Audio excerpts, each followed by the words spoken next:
And we live again. This is another not happy Wednesday, not as in not happy Wednesday to you, but because this is another bonus interview exclusive content episode. For this bonus, I have with us today Kimberli Gross, who is a grief coach, a change advocate, and a transformation leader. I was able to share the stage with this lovely lady at the Women in Workforce Luncheon live in Baltimore. And she talked about a method that, of course, you know that this is a bonus content part of the series. When she said the words grief, grow, and glow, my ears perked up, and I said, "Wait a minute, what you talking about, girl?"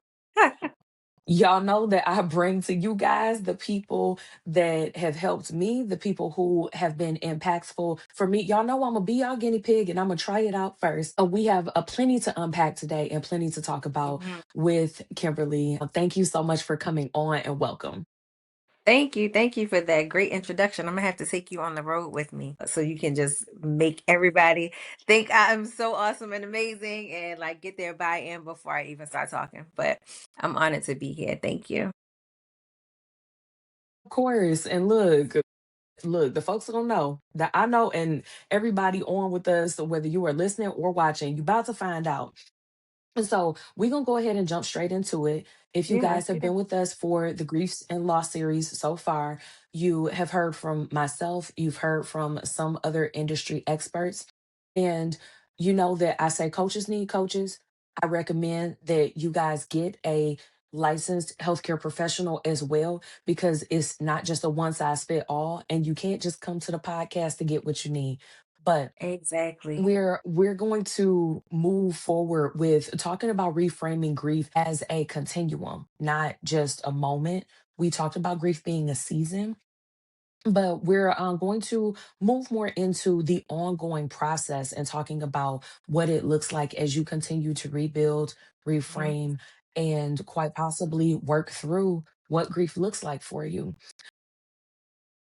What for in your coaching, when you are working with clients and taking them through their grief journey or helping them along their grief journey, what does it mean to approach grief as an ongoing process and not just like a season or a moment in time to like get over? So, great question. And that's one thing that I push. It is not a start stop, right? And so often in our communities, that's how we view grief. Everybody shows up when you first hear about whomever passed away, right? And then you have the service maybe a week later, and then you have the repast, and maybe a day or two afterwards people are still around, but then life expects you to fall back into the normal rhythm. You're expected to go back to work, you're expected to resume your family duties, you're expected to just perform at the same capacity that you were before this disruption happened. And even before that, one thing that I do like to push is that when we're talking about grief, it is so much bigger than death. And we look at it through a lens of, I can only grieve if somebody has passed away. But there are so many things that causes us to grieve, right?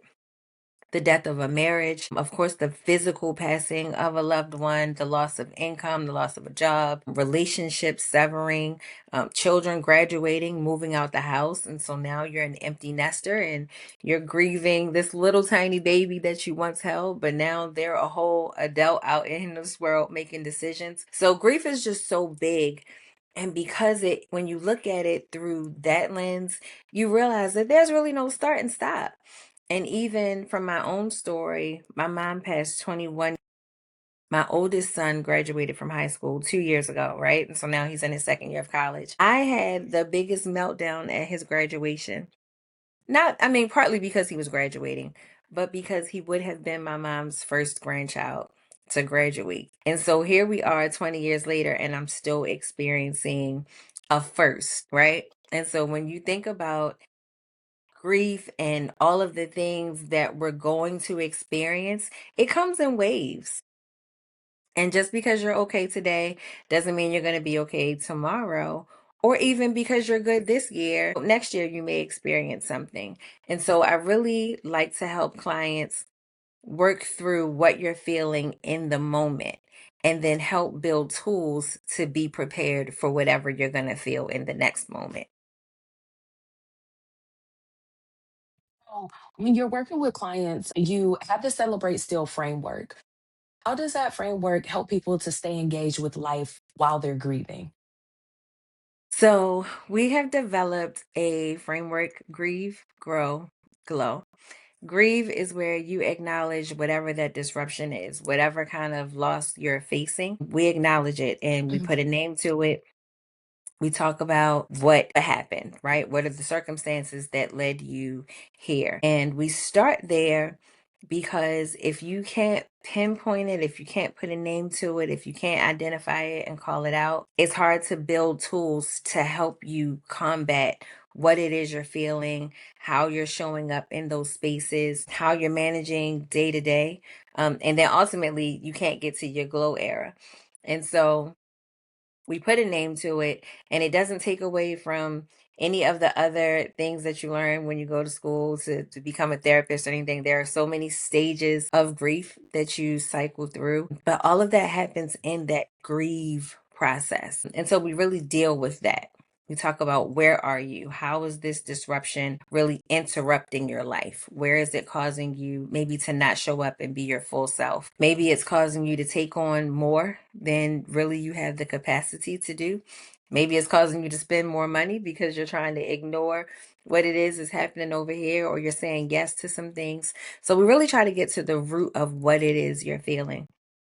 And then once we do that, that's where the growth starts. And that's the stage that I really, really, really enjoy, because that's where we're building your toolbox. What do you need to help expand your capacity to be that new person that you are? Because once that disruption happens, whatever it is that you lost, you're never going to be that person again, right? I'm never going to be the version of myself that existed before my mom passed away. I'm never going to be her. I'm never going to think like her. I'm never going to operate how she would, because I don't have that sounding board. And so this new version of me needs to know how to exist in life. So what do I need? What do I need? Who do I need in my corner? What resources and tools do I need to be able to pull on to be able to function and find out even who this new version of me is? My mom passed when I was 21. So we were just getting into that. Okay, she might be one of my little friends. I might be one of her little friends. We were kind of getting into that girlfriend kind of talk. Mommy, I like this guy, and oh, but maybe he don't like me, or whatever. We were just kind of having those real conversations when she got sick and ultimately, passed away. And so I had to learn how to exist. I had to learn how to be a wife. I had to learn how to be a mother. I had to learn how to even figure out what it is that I want to do in life. And so that happens in that growth stage. And that's where we really spend one-on-one time with clients, figuring out, we literally draw a map where we are today. Where is it that we're trying to go? Where are we trying to go? And then how do we get there? What are the steps that we need? What do we need to say no to? What do we need to say yes to? What do I need to maybe spend a little more time developing? What are some things that maybe I need to put off of my plate for right now because I don't have the capacity? And then once we have those tools in our belt, that's when we get into the glow era.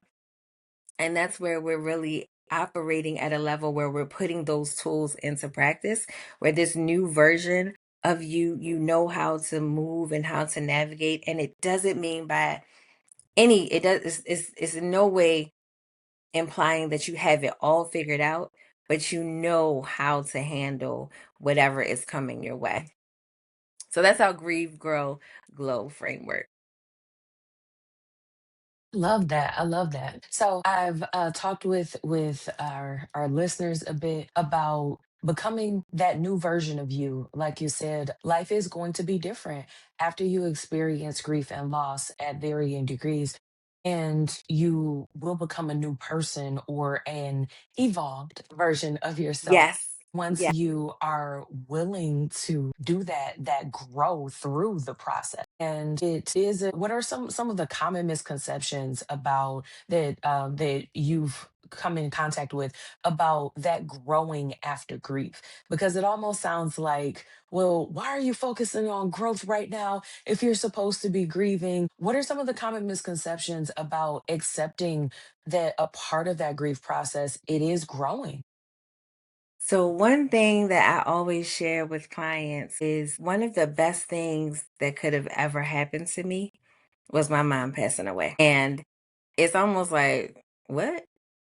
And I mean, my mother was like that girl. Okay. If there was one person that God made perfect, it was her.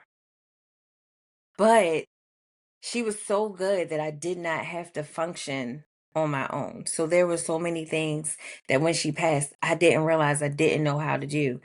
Simple things like balance a checkbook. I know millennials and what's next, like Alpha Gen and Gen Z. I know y'all have no idea what a checkbook is, but we actually had to like write a check in order to get some money out of the bank. But I didn't know how to I didn't have a need to function without her. And so, this version of me, this confidence that I have today, this desire to thrive, this desire to pour into other people, this version of me would not exist had I not experienced that. So, why I focused on grow is because we can't change what happened. Put those pieces back together again. And this is also the difference between coaching and therapy, and why by the time you get to me, you have to be ready. And sometimes after an intake, I may say, let's try therapy for a little bit. And so we'll come back and try coaching again. But this is the real difference. So by the time you get to me, we're talking about what happened, but that's not where we're spending our time because we can't change it. We can't undo that rock being thrown in the water.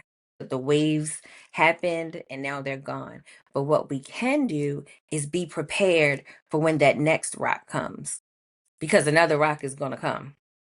You know what I mean? Like another disruption is going to happen, and it may not be death, but we're going to go through life changes. And so, how do we be prepared for that? How are we prepared for that next storm? Because the first one, my mom passed away, that disrupted my whole entire life.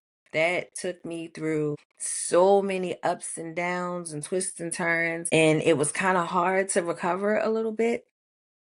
But then by the time I got myself together and was able to function and went to therapy, went to tried a couple different therapists because therapy isn't one size fit all. You got to find the person that you really vibe with. But by the time I did the work, I was able to stand on my own, and I did go through other things in life, but it didn't knock me to my core. It didn't disrupt the very essence of who I was. I wasn't like completely off balance. So that's why we spend so much time on grow, because you can't live above disruption. You can't live above things happening to you, but you can be prepared. You can have a toolbox, just like if a tire comes off or if a screw is loose and you go get your toolbox and you're like, okay, I need a screwdriver or whatever, the flathead one, I need that for this, or I need the Phillips, or I need a wrench. You know what to pull out to help you through that moment. And so that's why grow is so important. Grow is where we really develop you into this new version of who you are. Really like that you gave insight and shed some light on why it's important to acknowledge both the loss and continuation. And I like the distinction that you made there, that when you move to the stage where you're ready for grief coaching, Yes, that's not something that you're able to just jump straight into it, and it doesn't circumvent the need for grief counseling or to go exactly. to therapy or both. And that speaks to, I tell you guys all the time, Mhm. that there is a space and a need for coaching, and there is a space and a need for Hands a down. licensed mental health care advocate, not advocate, but Yes. a licensed mental A health care therapist. professional. Yeah. These things, yes, these things work together. Not, Mhm. yes, you can use them separately, but when we're looking for the best results that we can get, when we're looking for building total wellness, overall healing, like Mhm. the whole 360 all the way around, oh, there's a space and there's a They time work for together. both. Yeah. Exactly, exactly. And so I want you guys to hone in on that portion. When Yeah. I said don't rush the process, being ready for grief coaching is not a process, that's not a part of the process that you can rush. So make sure that you feel those feelings. Make sure that if and when you need to, that you take the time to seek therapy and to really dig and get into it. And then you'll be able to safely and successfully move That into part. this grief coaching space. Yes. I had one client you just So made me think of. If I can share this really quickly. One client, I started working with her maybe like a year and a half ago. And the first couple sessions we had together, one session she actually got up and walked out. And she told me, she said, you really hurt my feelings. And so I said, that's fine. Let's sit and let's talk about it. And what she shared, she shared how she felt about the session. And we came to the conclusion that she still needed to do some work. She still needed to unpack some of the feelings and resentment and anger that she had surrounding her situation. And so I do have some clinicians that I support. And so she went back to therapy, just therapy for a little bit. And then ended up coming back to me and she sent me a text message. I saw her out at an event and she sent me a message and shared, I know I'm not going to find it right this second, but she shared with me how I did. Look at that. That was the Lord. He wanted me to share. She said, I was truly happy to see you. It meant so much to see you in such a joyful setting. You walked with me through some very tender seasons, and being able to greet you while I was dressed up, smiling, and enjoying myself was a full circle moment. Your support has made a real difference in my journey, and I'm grateful. And she shared some other things. But that just speaks to what you were saying about knowing if it's therapy or if it's coaching, because there is a big difference. And when they work together, and it doesn't necessarily mean you have to do one before the other, but you do have to be ready to leave what you lost behind and focus on moving forward. And so that was just really, really impactful for me to see her and her to share that. So that just made me think of that when you were talking about the difference between the two. um, when you talk about leaving the past behind, when you say that, is that an area where you're truly like you packing it up and it's like I don't think about it anymore? How does that fit in with honoring the past but being ready and able to move forward from it? What does that look like? So you never really, great question. You never really leave it behind per se, but we don't live there anymore. We don't live there. We're not, my mom passed away. I was going to the cemetery every day. Like every day. I was talking to her every single day. Like I wake up, I gotta go there. I couldn't go to bed unless I went to the cemetery. I had to make sure there were flowers on the grave. And in the beginning, that was okay. After a couple years, I noticed I was not moving forward in life because I was stuck going to the grave. And that chapter of life is closed. And that's a hurtful reality to swallow. But you can't move forward if you're constantly in the past. And so, what I had to learn, and now what I help clients learn, is you find a way to honor what you lost, honor that space, honor that time, honor that relationship, honor that season, but still moving forward in authenticity and being yourself. So for me, that looks like creating space for other people to come forward and own their journey, walk in healing. So I'm finding ways to honor my mother, honor that time. I've even created a scholarship at her alma mater. She was a nurse when she passed away. She was a nurse at a nursing home here in Baltimore, and so I've created a scholarship for upcoming nursing students at her alma mater. So that honors her without me having to go to the grave, and it also allows me to walk forward in my purpose and my own calling. And so you can do both, but really, and that's where that growth stage comes in, because you have to find what brings you joy. What do you need to smile? What do you need to feel peace? What do you need to feel love? And then there's a way to honor the past, but still not losing who you are, or not being stuck there, or feeling like you can't move forward unless you have the past with you. I really like that. I like that. And I like the acknowledgement that you just gave to I, I find that when I'm speaking with people, sometimes people feel like they are stuck, Hmm. whether it's staying at the grave too long or stuck with a won't ever forget or be able to move past this. It is okay for you to be in that season. Yes. The same way that I encourage you guys to not try to run away from the feelings or try to just push it down, there is a time during the grieving process where, like you said, Kim, you were going to the cemetery daily, but Hmm. there was a season for that.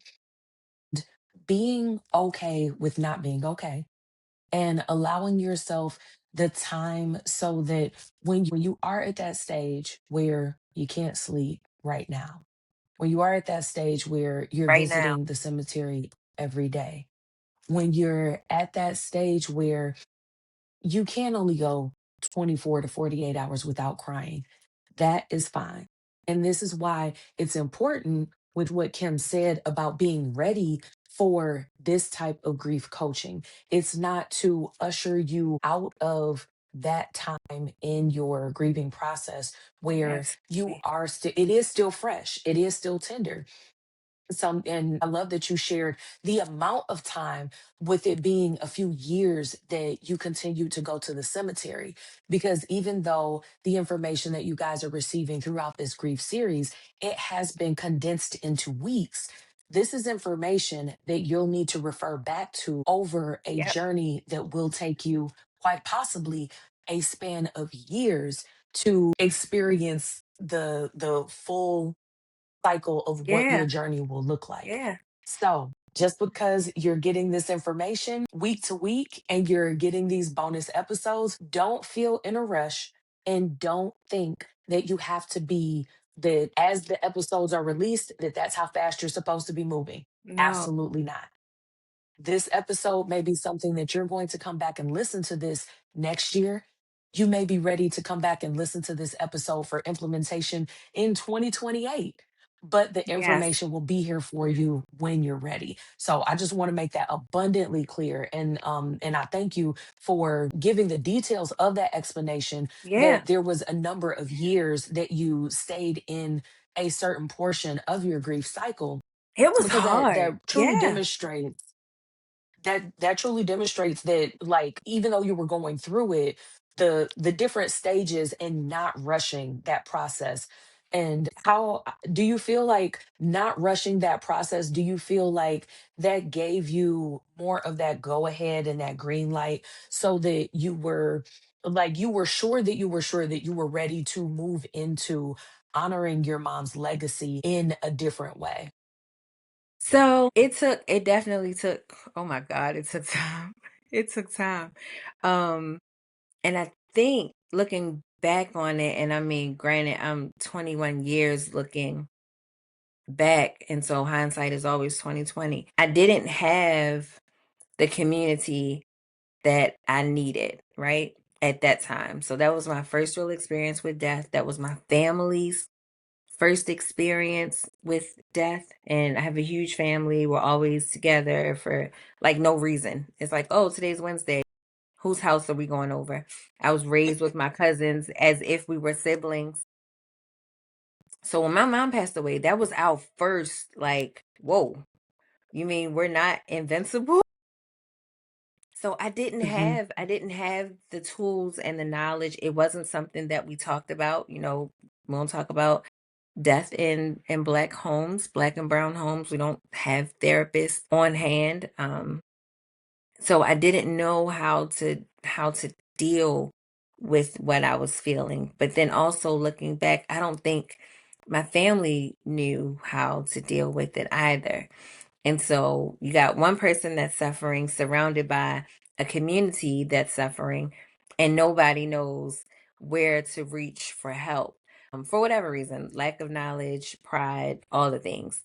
And so we all just were kind of going through the motions. So I think if at that time I would have had something like this, it may not have taken years to come out of kind of that spiral that I was in. But then, Hmm.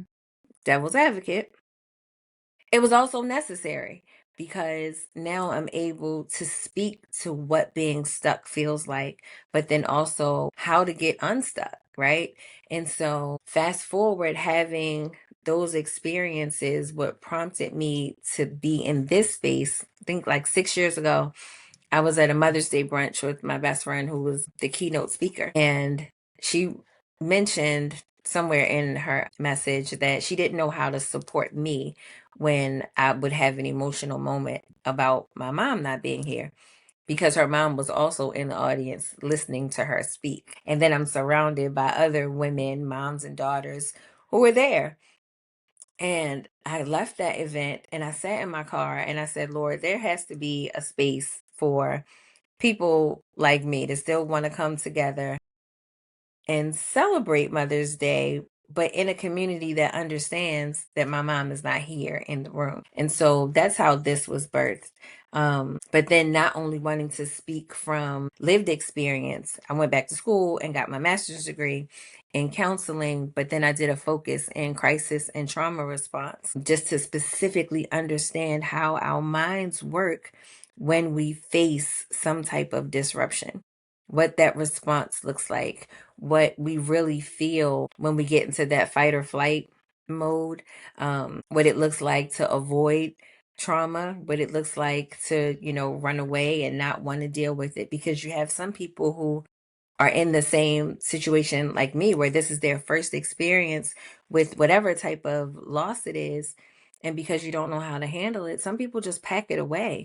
And then they slowly over time become dysfunctional in some way. And then when they are ready, it's generally because like the dam has burst and now they have all of these feelings just flowing, or so much anger just flowing out, or so much hurt or bitterness. It's like, man, where is this coming from?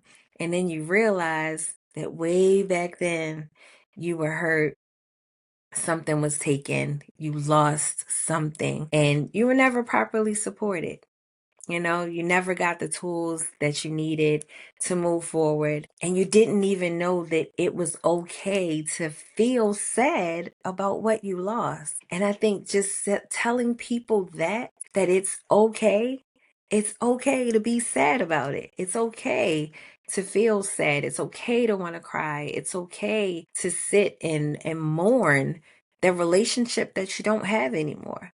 And really, until you do that, you can't move forward in whatever direction you're going to go. It doesn't mean you have to now become an advocate and a voice, but whatever you are going to become, you got to heal first. You got to heal. And just letting people know that it's okay. It's okay to just sit. Take all of those feelings, feel all of those feelings, feel all your feelings, good, happy, sad, crazy, angry. I was angry at my mom for a little while because she was a nurse. I'm like, how do you get sick and have cancer and you're a whole nurse? So I was angry with her for a little bit. So just knowing that it's okay to really feel everything, and then just kind of sitting in that. Hmm. It's so important. It's so important. So taking all of that whole journey, I even wrote a book that's going to be released in a couple weeks called The Journey. But you know what I'm saying? It's called The Journey from Grief to Grace. That beginning part was just so crucial in developing who I am today. It's as I say it's worth every experience, the good, the bad, the ugly, is so important. And you have to take the time in the beginning, whatever that time looks like. For me, it was going to the cemetery every day. But yeah, so that's how we got here. Long story short. Yeah, no, that's all good stuff, all good stuff. And it leads me right into one of my next questions for you. Um, y'all feel your feelings, feel them. It hurt, Mm-hmm. but you All got of to them. feel the feels Mm-hmm. so that you can continue to grow, because packing them away in the name of growth and success, that's not success, and that's not how it works. I wish it was another way, but there isn't, you guys. Mm-mm. So when you are looking at all of these different changes and transitions that come with these major life transitions, whether Mm-hmm. we're talking about the loss of a person, loss of a job or a career shift, identity changes, any relationship ending, any of the different things in life that can be that can have you go through a grief process. How can people stay grounded while all of these different things are changing, or while they're still at that tender stage of the grief process? How can you stay grounded? What a great question.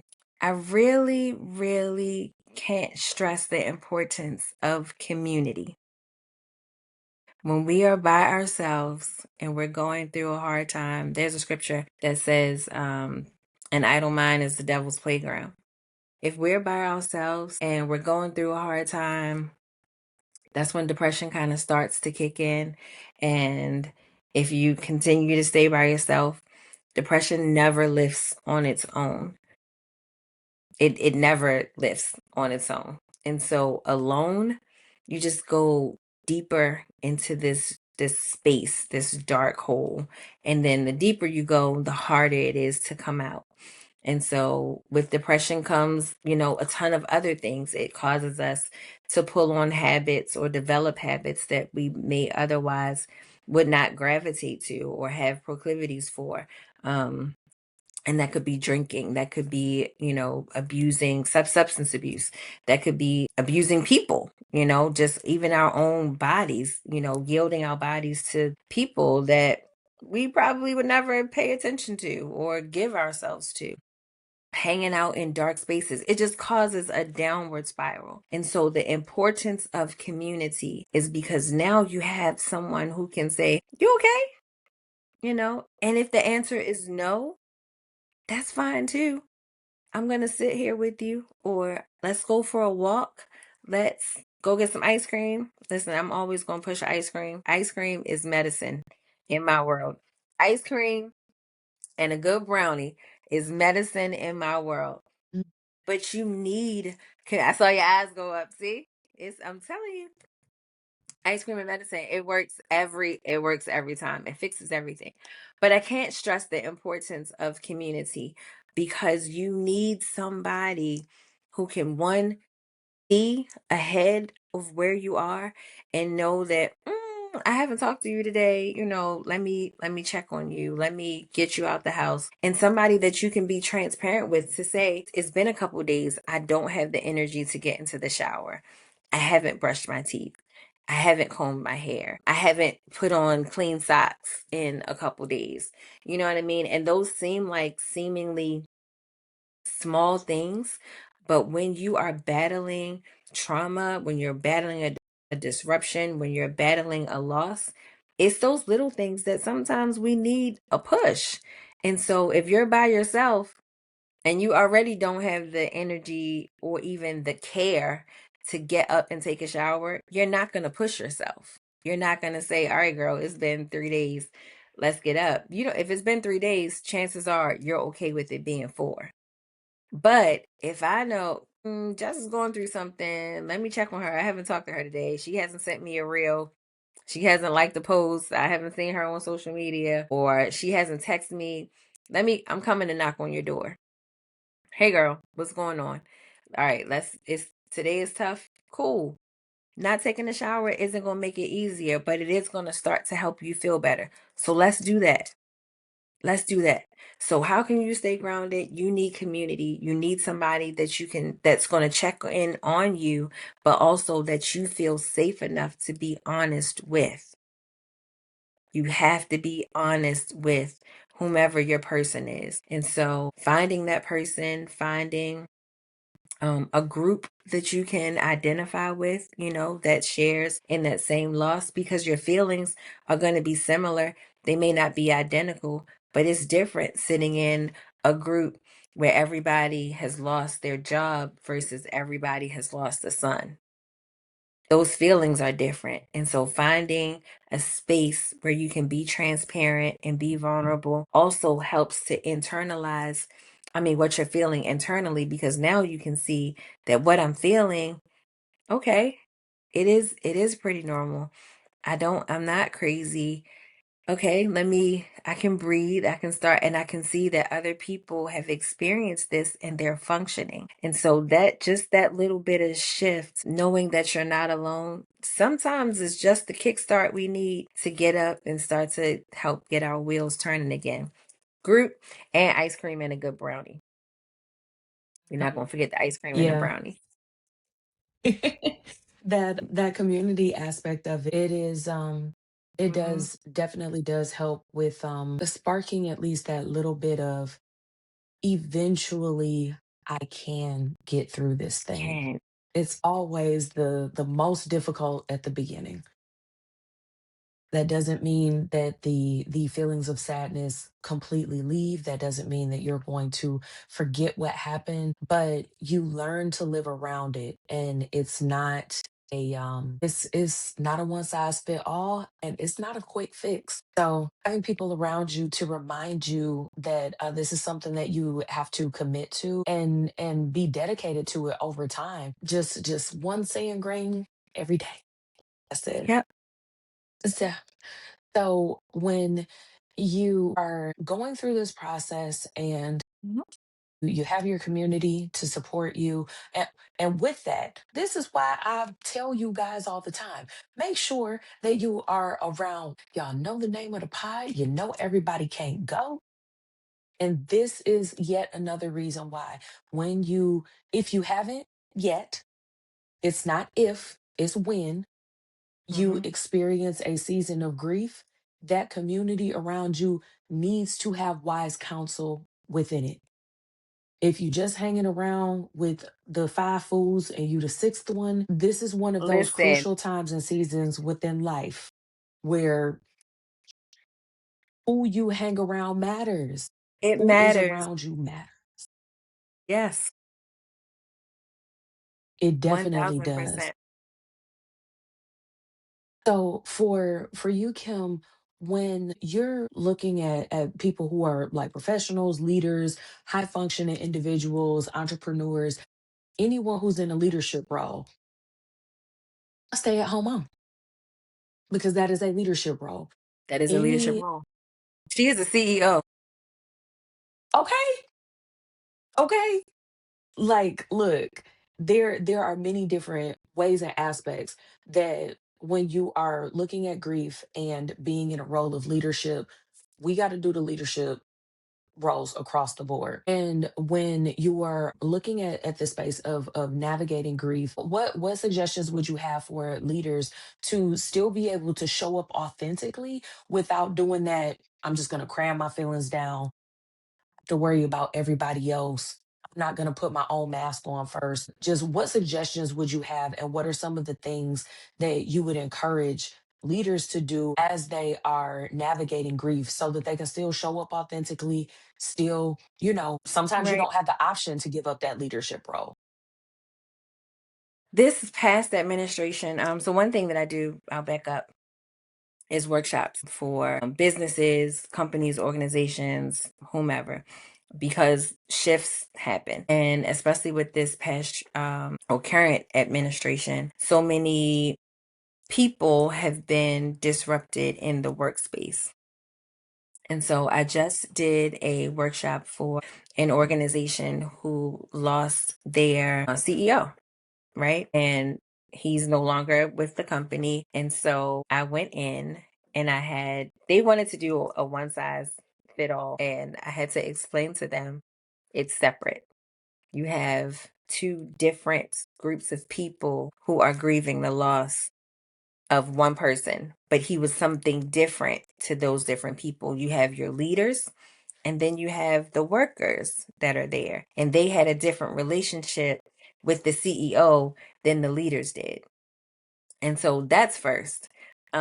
Really making sure, identifying what the shift is, whether it's a structural change within the organization or, whatever. But first, same thing, grieve it. Let's identify what is the shift. So in this particular company, the shift is they were they lost their CEO who had been there for I think 17 years, and they were also in the process of bringing in a new person. And so I met with the leaders to one, tell them, help them navigate really honoring the leadership that they had, figuring out what things really held value to them, and then understanding that with new leadership does mean, a whole new vision for the company, but finding ways to hold those values and bring them in, of course, at the right time, but being able to hold some of those values and implement them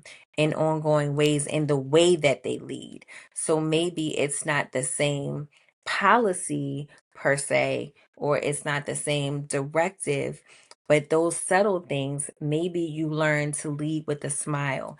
Maybe you learned small things like starting your meetings with icebreakers was one thing that they all seem to really enjoy. So you can take things that you find value in and start to incorporate it into your own leadership style without trying to holding on to the past, not being able to move forward into the future, but holding on to those things that you find value in and letting that feed down into your team. And so that way, everybody knows that we're not forgetting about what was, but we're still honoring what we had, but then realizing that we have a new future which new leadership brings in. So you have a fresh perspective, and it also allows you to be open to new possibilities and new beginnings with new leaders. And so with that, finding space to honor and still implement and still lead, but being true to your mission and being true to your people. So making sure that you're giving your people space to express their feelings. It doesn't mean that anything is going to change. It doesn't mean that you're not going to make decisions that are in the best interest of the company, but it allows your people to feel human and to feel as a valuable part of the company. So sometimes people just need space to know that we're not ignoring the fact that Jim is no longer here, and we all love Jim. We all have known Jim for, however long. But we just want a space to feel human and feel regular and share some funny stories. And more often than not, if you give people space to be human, to be seen, to be heard, and to feel like they are valuable and do that genuinely, 9 times out of 10, whatever you're bringing next will be well received. That makes a lot of sense. And before we close, in a sense of being a leader in the home, what does that look like to still show up authentically when, as the leader, you need the you? Baby, how much time do we have? Okay, because I was a single mom for quite a few years. And single mom, unfortunately, wasn't able to be a stay-at-home mom. So that was single and operating in corporate America. And then still trying to be an entrepreneur. My first and foremost piece of advice is take care of yourself. Find something that you enjoy that is just for you. For me, it was getting my nails done. That was a non negotiable. It's going to come out the budget. It's on the calendar. That is what brought me peace and joy. And that was my zen. Find things to take care of yourself. Find ways and find time to operate outside of the house so that you can establish and maintain your identity. So often we get lost into the identity of the people that we care for. So we become the kid's mom, we become Brandon's wife, we become, you know what I mean? And we're no longer like ourselves. And so it is so important to maintain your identity, to know who you are, to know what you like to do, and do those things. And the same way you make everybody else in the home a priority, baby, you are your first priority. Secure your own mask first. So if that means I used to go to Wendy's and sit in the car and eat a kid's meal. And that was my peace. Okay. That was my peace. So if that's what that means for you, secure your own mask first. That is first and foremost. Find ways to maintain your identity. If you used to like to write, or if you used to like to draw or paint, or whatever it is that made you you beyond the people that you care for, hold on to those things and really invest in yourself. So important. There you have it. Ways to put your own mask on first. Very, very important so that you're able to maintain, continue to feel your feels, so that you're able to put a bit of a period after that grieve stage. You'll be able to move into that growth stage so that eventually you can end up getting And your you're glow little. back. And Kim, I thank you so much for coming on with us today. Where can the people find you? So I am not hard to find. I am all over social media, Instagram, TikTok, and it's not Twitter anymore. It's X. You can follow me at hey.40, actually spelled out hey.forty, or at Celebrate Still on all of those platforms. We do have an event that is coming up, our annual Mother's Day brunch, which is Saturday, May the 9th. Tickets are buy one, get one, well, two for one. So you don't have to come by yourself. You can bring a buddy. It is open for men and women. We're trying to expand our audience and get the men in there, because we got to do a part two, because we got to talk about men and their feelings and how grief really affects men, but they feel like they got to be macho. And we teach our little boys to like tough it up. But let Mhm. these boys feel their feelings. It does not mean they're going to be soft or whatever. They need to know how to be functioning and how to be emotionally intelligent. But that's another topic for another day. Anyway, our annual brunch Yeah, is we will be Saturday, back with that in May. May 9th. Doors open at 11. I would love for you to come and be a guest. We have some great panelists, and it's a really good time. We get to dancing, we have vendors. The food is amazing. We have a huge catered buffet, a huge dessert bar. It's a good time. It's a good time. So you have to be there. So, you guys, you heard it. Make sure that if you are in the Baltimore area, or if you were able to make your way up to Baltimore, go ahead, click the link below so that you can access your tickets or gift a set of tickets to someone else. Yes. And again, Kim, thank you so much for taking time out for this episode. Thank We will you. definitely see you again because we have many more things to talk about Yes, around here indeed. in these Everybody Can Go convo parties. And we thank you guys for tuning in for this bonus interview episode during our Grief and Loss series. And we will see you guys on the next pod. Yes.